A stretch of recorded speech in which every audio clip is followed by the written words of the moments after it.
అందరికీ వందనాలు. ప్రకటన గ్రంథం సిరీస్లో ఇది 4వ పార్ట్. ముందు పార్ట్స్ లింక్స్ అన్ని డిస్క్రిప్షన్లో అలాగే పైన ఐకార్డ్స్లో ఇచ్చాను. చూడకపోతే వెళ్ళి చూడండి. ఇంకా ఇవాళ వీడియోలోకి వెళ్దాం. యోహాను సముద్రం నుండి ఒక క్రూర మృగం బయటికి రావడం చూశాడు. దీని రూపం చాలా వింతగా ఉంది. దానికి 10 కొమ్ములు 7 తలలు ఉన్నాయి.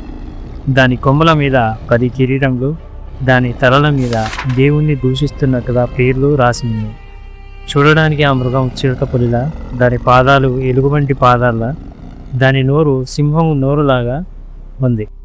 దీనికి ఘటసర్పం తన బలమును అధికారమును ఇచ్చింది. దీని తలలలో ఒకదానికి చావు దెబ్బ తగిలింది, కానీ అది అద్భుతంగా మానిపోయింది.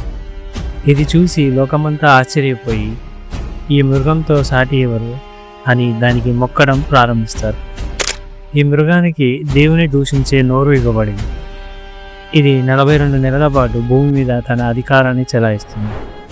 ఇది దేవుని నామమును, పరలోక నివాసులను దూషిస్తూ పరిశుద్ధులతో యుద్ధం చేసి వారిని జయిస్తుంది. జీవగ్రంథములో పేరు లేని వారందరూ ఈ మృగానికి దాసోహమని మొక్కుతారు. అప్పుడే భూమి నుండి మరో మృగం వచ్చింది. దీనికి గొర్రెపిల్ల వంటి 2 కొమ్ములు ఉన్నాయి, కానీ దీని మాటలు సర్పం వలె భయంకరంగా ఉన్నాయి. ఇది మొదటి మృగానికి ప్రతినిధిగా పనిచేస్తుంది. ఆకాశం నుండి అగ్నిని కురిపించి ప్రజలను మోసగిస్తుంది. మొదటి మృగం యొక్క ప్రతిమను తయారు చేయించి దానికి ప్రాణం పోస్తుంది. ఆ విగ్రహానికి నమస్కరించని వారిని చంపేస్తుంది. అటు తర్వాత ఈ రెండో మృగం ఒక కఠినమైన చట్టాన్ని తీస్తుంది. ధనికులు, దరిద్రులు, గొప్పవారు, అల్పులు ఎవరైనా సరే తమ కుడి చేతి మీద లేదా తమ నొసటి మీద మృగం యొక్క ముద్ర వేయించుకోవాలని ఆజ్ఞ ఇస్తుంది. ఆ ముద్ర లేనిదే వారు ఏమీ కొనలేరు, ఏమీ అమ్మలేరు. ఆ ముద్ర సంఖ్య 666. మిత్రులారా, ఇలాంటి లోతైన బైబిల్ మర్మాలను, ప్రవచనాలను మీరు మిస్ అవ్వకూడదు అనుకుంటే ఇప్పుడే మన ఛానల్ని సబ్స్క్రైబ్ చేసుకోండి. అలాగే పక్కనే ఉన్న బెల్ ఐకాన్ని క్లిక్ చేసి నోటిఫికేషన్స్ ఆల్లో పెట్టుకోండి. ఈ సమాచారం మరికొందరికి చేరాలని కోరుకుంటే ఈ వీడియోని ఇప్పుడే లైక్ చేసి మీ వాట్సాప్ గ్రూపుల్లో షేర్ చేయండి. ఇంకా వీడియోలోకి వెళ్దాం. ఇక్కడ దేవుని ప్రజల ఓర్పు మరియు విశ్వాసం పరీక్షించబడతాయి. చెరబట్టేవాడు చెరలోకి వెళ్తాడు, ఖడ్గంతో చంపేవాడు ఖడ్గంతోనే చంపబడతాడు. కానీ దేవుని నమ్మిన వారు ఆ ముద్రను నిరాకరించి ప్రాణాలను పణంగా పెడతారు. అటు తర్వాత యోహాను ఒక అద్భుతమైన దృశ్యం చూశాడు.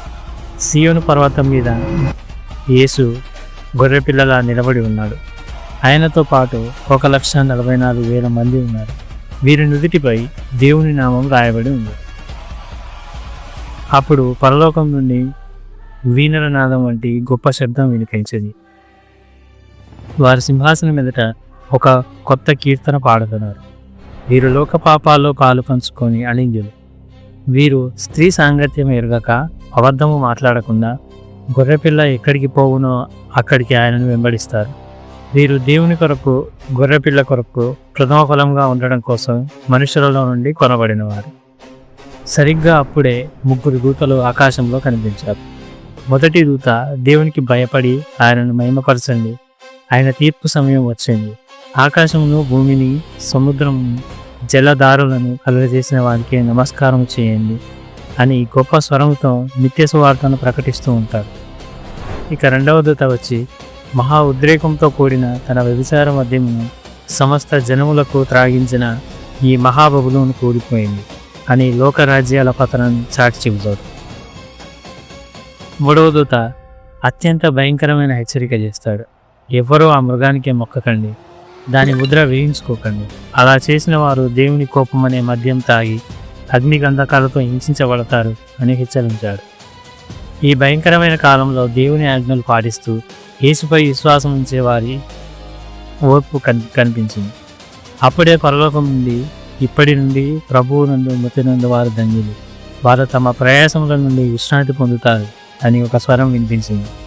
ఇక తీర్పు సమయం ఆసనమైంది. తెల్లని మేఘం మీద మనుష్య కుమారుడు కూర్చుని ఉన్నాడు. ఆయన తల మీద సువర్ణ కిరీటం, చేతిలో వాడిగల కొడవలు ఉన్నాయి. అప్పుడు దేవాలయంలో నుండి ఒక దూత బయటికి వచ్చి, కోతకాలం వచ్చింది, నీ కొడవలు పెట్టి కోయము అని చెప్పగానే ఆయన తన కొడవలి భూమిపై వేయగానే భూమి పైరు కోయబడింది. ఇది నీతిమంతుల సేకరణకు గుర్తు. కానీ పాపులకు తీర్పు భయంకరంగా ఉంటుంది. అప్పుడు మరొక దూత పరలోకమునందున్న ఆలయంలో నుండి బయటికి వచ్చాడు. ఇతని దగ్గర కూడా వాడిగల కొడవలు ఉన్నాయి. వేరొక దూత బలిపీఠం నుండి బయటికి వచ్చాడు. ఇతనికి అగ్ని మీద అధికారం ఇవ్వబడింది. ఇతడు కొడవలి కలిగిన దూతను పిలిచి గొప్ప స్వరంతో, భూమి మీద ఉన్న ద్రాక్ష పండ్లు పరిపక్వమైనవి, వాడి అయిన నీ కొడవలు పెట్టి దాని గిరలు కోయమని చెప్పాడు. ఆ దూత భూమి మీద ద్రాక్ష గిరలను కోసి దేవుని కోపం అనే పెద్ద తొట్టిలో వేస్తాడు. ఆ తొట్టిని పట్టణం వెలుపల త్రొక్కినప్పుడు రక్తము గుర్రాల కళ్ళెం దాకా దాదాపు 4-5 అడుగుల ఎత్తు, సుమారు 300 కిలోమీటర్ల వరకు నదిలా ప్రవహించింది. ఇది దేవుని ఉగ్రతకు పరాకాష్ట. చూశారు కదా, అటు మృగపు ముద్రతో కూడిన భయంకరమైన పాము, ఇటు దేవుని ఉగ్రత అనే తీర్పు, రక్తం వీరులై పాడుతుందని బైబిల్ హెచ్చరిస్తుంది. అయితే ఈ భయంకరమైన కాలంలో మనల్ని రక్షించేది కేవలం మన విశ్వాసం మాత్రమే. లోకమంతా ఆ మృగం వెనుక పరిగెత్తవచ్చు, కానీ దేవుని ముద్ర కలిగిన 1,44,000 మందిలాగా మనం నిలబడగలుగుతాము. సమయం మించిపోకముందే మనల్ని మనం సిద్ధం చేసుకుందాం. ఈ విషయాలపై మీ అభిప్రాయాన్ని కింద కామెంట్ సెక్షన్లో తెలియజేయండి. తర్వాత వీడియోలో 7 తెగుళ్ళ గురించి, తెల్లని గుర్రం మీద రాజుల రాజు ప్రభువుల ప్రభువు దిగిరాని 1000 ఏళ్ల పాలన, సాతానును బంధించడం వెనుక ఉన్న అసలు మర్మం ఏంటి అనే కీలక విషయాలను మనం తెలుసుకోవచ్చు. ఆ వీడియోని మిస్ అవ్వకండి. దేవుడిని మనకు దీవించిన గాక. ఆమేన్.